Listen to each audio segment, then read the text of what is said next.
বিসমিল্লাহির রহমানির রহিম। দেশ বিদেশ থেকে যেখান থেকে ভাইয়ারা আপুরা আমার ভিডিওটি দেখছেন, আজকে একটা নতুন রেসিপি নিয়ে আসছি। সজনে ডাঁটার ডাল। সজনে ডাঁটার ডাল আপনারা দেখেন, ডালটা বসাই দিছি, ডালটা প্রায় ফুটে আসছে। ডালটা ঘুইটা সজনেটা ফেলে দিব, সজনেটা ছাইড়া দিব।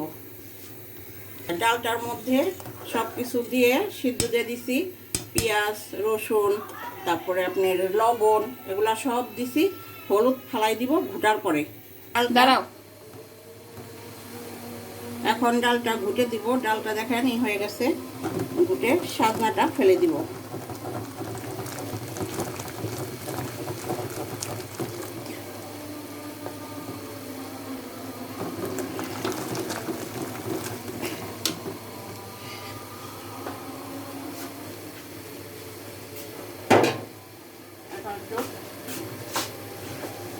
হলুদ দিয়ে দিব,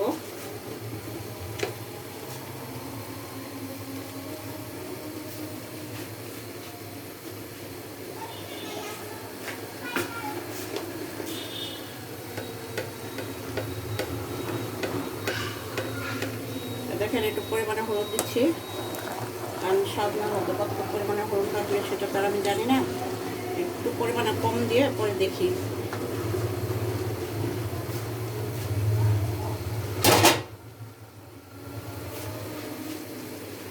এখন এই সাজনাটা দিয়ে দিলাম।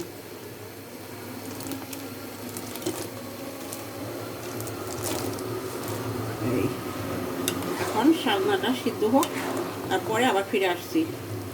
এখন সিদ্ধ হওয়ার জন্য রেখে দিলাম। আমার সাজনার ডালটাও হয়ে গেছে, দেখেন কি ফাইন কালার হয়েছে একদম। দেখেন একদম হলুদ। ডালটা এখন বাগার দিয়ে ফেলবো। এখন ডালটা রসুন দিয়ে বাগার দিয়ে ফেলবো। শুকনো মরিচ দেওয়া যায়, কিন্তু শুকনো মরিচ দিলে আমার মেয়ে খাইতে পারে না, এই জন্য শুকনো মরিচ দিব না, এই জন্য রসুন দিয়ে বাগার দিব।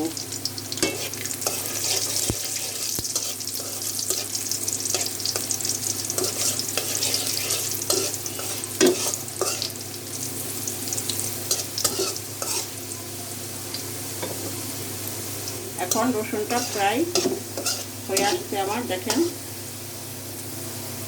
আর একটু লাল হলে, ব্রাউন কালার হলে দিব।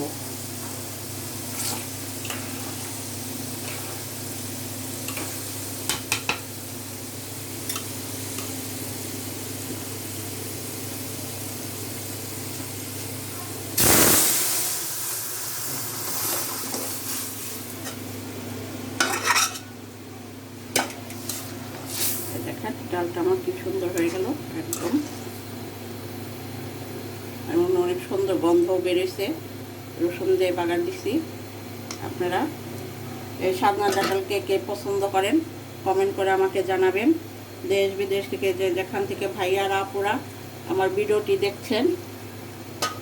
দেখছেন তারা সবাই আমাকে লাইক কমেন্ট শেয়ার করে আমার পাশে থাকবেন, আমাকে সাপোর্ট করবেন। আমার ডালটা দেখেন কি সুন্দর হয়েছে একদম। হ্যাঁ, আপনারা এইভাবে রান্না করে ট্রাই করে আমাদেরকে কমেন্ট করে জানাবেন। আর এই ডালটা কে কে পছন্দ করেন সেটাও আমাদেরকে জানাবেন।